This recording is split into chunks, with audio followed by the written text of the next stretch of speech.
Mari kita berdoa. Terima kasih Tuhan untuk segala kasih dan kebaikan kemurahan Tuhan yang Tuhan berikan kepada kami. Kami boleh bangkit dari tempat tidur kami, menikmati hari yang baru yang Tuhan berikan kepada kami. Dan sebelum kami memulai aktivitas kami, izinkan kami Tuhan untuk bersekutu dengan Tuhan, beribadah, berdoa, memuji muliakan nama Tuhan, dan salah satunya mendengarkan kebenaran firman Tuhan melalui channel YouTube ini. Berbicara bagi kami Tuhan, karena kami telah siap untuk mendengarkan kebenaran firman Tuhan. Dalam nama Yesus kami sudah berdoa dan mengucap syukur. Amin. Shalom Ibu Bapak Saudara terkasih dalam nama Tuhan kita Yesus. Semangat pagi. Bertemu kembali di channel Rionando Butar-Butar dalam khotbah 5 menit aja toko 5 untuk renungan harian. Renungan pada hari ini saya ambil dari kitab 1 Tesalonika pasal yang ke-5 ayat yang ke-22. Demikian kesaksian firman Tuhan. Jauhkanlah dirimu dari segala jenis kejahatan. Menjauhkan diri dari segala jenis kejahatan. Ibu bapak saudara terkasih dalam nama Tuhan kita Yesus, ada istilah pepatah Indonesia yang berkata demikian, kalau jangan main api kalau tidak ingin terbakar, jangan main air kalau tidak ingin basah. Artinya dari pepatah itu kita boleh diingatkan segala sesuatu yang kita lakukan ketika kita coba-coba main api dan kita tidak mengantisipasi, bisa saja api itu yang tadinya kecil menjadi besar, yang akhirnya akan merugikan kita karena kita akan terbakar. Demikian pula dengan air, ketika kita tidak siap untuk basah, apakah kita sedang berpakaian rapi tapi kita bermain-main dengan air, maka kemungkinan kita akan basah. Itu beberapa istilah dalam bahasa Indonesia.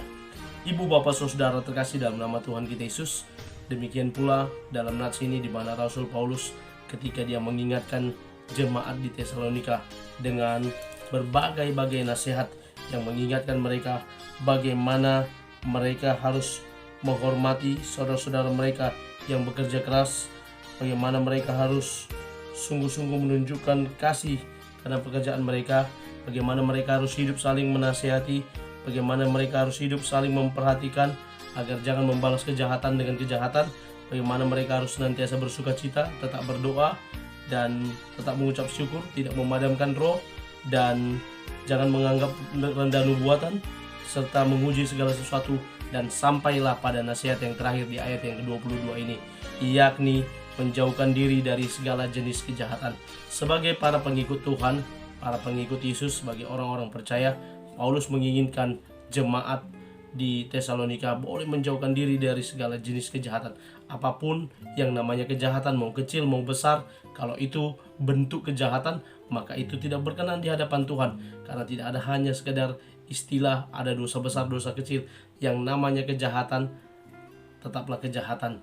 Nah, dari hal itu Paulus berkata agar mereka boleh menjauhkan diri dari segala jenis kejahatan. Kalau tidak mau berbuat jahat, tidak mau kena akibat dampak dari kejahatan, maka jangan berbuat jahat. Sama juga dengan saat ini, kalau tidak mau jadi korban media sosial, hati-hati gunakan jempol atau jemari agar tidak menjadi korban dari hukum undang-undang ITE.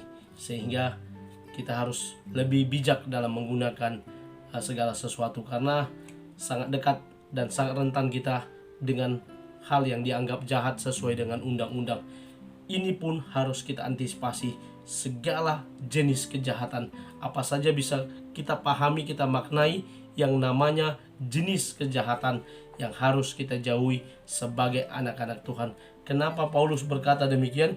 Agar kita sebagai orang-orang percaya bisa tetap fokus dalam beribadah, tetap fokus dalam memuji muliakan Tuhan, tetap fokus menunjukkan teladan iman kita kepada dunia ini.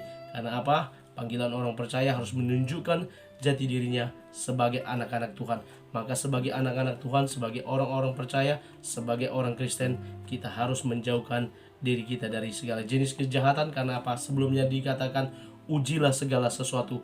Untuk tidak terjebak dalam hal yang jahat, maka kita harus menguji segala sesuatu di ayat 21. Dan ketika kita sudah mampu untuk mengujinya, maka kita akan tahu memfilterisasi, menyaring mana yang baik dan mana yang tidak baik. Tetaplah lakukan kebaikan, tetaplah lakukan kebenaran, karena dengan demikian, dengan begitu kita juga bisa menghindarkan diri dari segala jenis kejahatan. Amin. Kita bersatu dalam doa.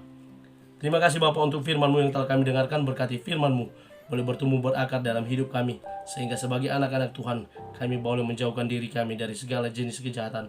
Mampukan kami Tuhan untuk menjadi para pelaku kebenaran firman Tuhan. Kami mulai aktivitas kami pada hari ini. Di dalam dan demi nama Tuhan Yesus Kristus kami sudah berdoa dan mengucap syukur. Amin.